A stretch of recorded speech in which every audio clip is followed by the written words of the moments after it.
அதிமுகவிற்கு கிடைத்த புதிய அங்கீகாரம் மகிழ்ச்சியில் எடப்பாடி பழனிசாமி. நண்பர்களே, அதிமுக தொண்டர்களாக இருந்தீங்க அப்படின்னா மறக்காம நம்ம சேனலை சப்ஸ்கிரைப் பண்ணிட்டு இந்த வீடியோக்கு ஒரு லைக் பண்ணிருங்க. அனைத்திந்திய அண்ணா திராவிட முன்னேற்ற கழகத்தை பொறுத்த வரைக்கும் மிகப்பெரிய ஒரு கடல் போன்ற ஒரு இயக்கம். அந்த இயக்கத்தை அழிக்க நினைத்தவர்கள் அழிந்து போவார்கள் அப்படிங்கிற தகவல் நம்ம அனைவருக்குமே தெரியும். நம் கண்கூட நிறைய நபர்களையும் பார்த்துக்கிட்டு தான். இப்படிப்பட்ட சூழலில் எடப்பாடி பழனிசாமி அவர்கள் தற்போது அதிமுகவுடைய பொதுச் செயலராகவும் தமிழகத்துடைய எதிர்க்கட்சி தலைவராகவும் இருந்து கொண்டார். அதிமுகவிலே பல்வேறு பிரச்சனைகள் என்பது உள்கட்சி பிரச்சனைகளாக இருக்கக்கூடிய இந்த வேளையிலும் கூட மத்தியில் இருக்கக்கூடிய பாஜக எடப்பாடி பழனிசாமிக்கு எதிராக செயல்பட போகிறது. எடப்பாடி பழனிசாமியை அதிமுகவை விட்டு பாஜக வெளியேற்ற துடிக்கிறது அப்படிங்கிற மாதிரிலாம் செய்திகள் என்பது வெளிவந்த வண்ணம்.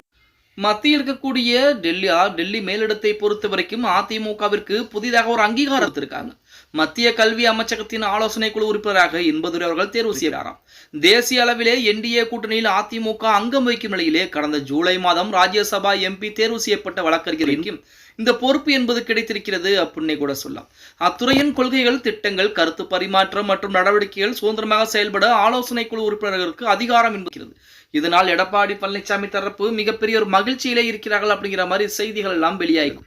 அதாவது சமீபத்தில் தான் ராஜ்யசபா எம்பியுடைய அந்த 2 நபர்கள் அதிமுகவின் சார்பாக தேர்ந்தெடுக்கப்பட்டு அனுப்பப்பட்டார்கள். அவர்களுக்கு தற்போது மத்திய கல்வி அமைச்சகத்தில் ஆலோசனை குழு உறுப்பினர் நமது இன்பதுரை அவர்கள் தேர்வு செய்யப்பட்டிருப்பது எடப்பாடி பழனிசாமிக்கும் அதிமுகவிற்கும் கிடைத்த ஒரு அங்கீகாரமாகத்தான் பார்க்கப்படுகிறது அப்படின்னு கூட சொல்ல. எடப்பாடி பழனிசாமி அவர்களை பொறுத்த வரைக்குமே அதிமுகவில் உள்கட்சி பிரச்சனை என்பது இருக்கக்கூடிய இந்த வேளையிலே மத்தியில் இருக்கக்கூடிய அமித்ஷா அவர்களாகட்டும் மோடி அவர்களாகட்டும் அவர்கள் அதிமுகவின் உள்கட்சி பிரச்சனையில் தலையிடக்கூடாது என நிபந்தனை விதித்துதான் அதிமுக கூட்டணிக்கு அழைப்பு.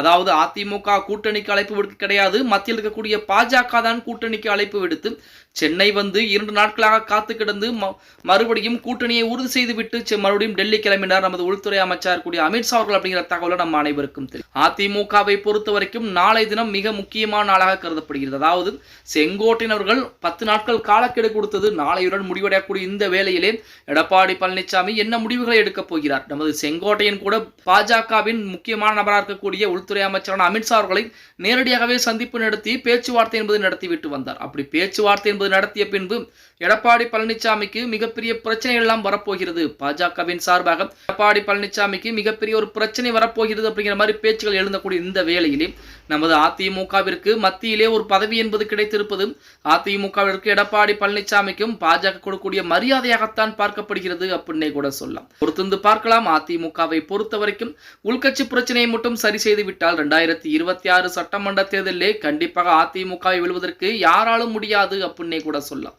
ஓகே கைஸ், வீடியோ பிடிச்சிருந்தா மறக்காம லைக் பண்ணிருங்க. அப்படியே அதிமுக ஒன்றிணைய வேண்டும் நினைச்சீங்க அப்படின்னா கீழே மறக்காம கமெண்ட் பாக்ஸ்ல உங்களுடைய பதிவை போடுங்க நண்பா.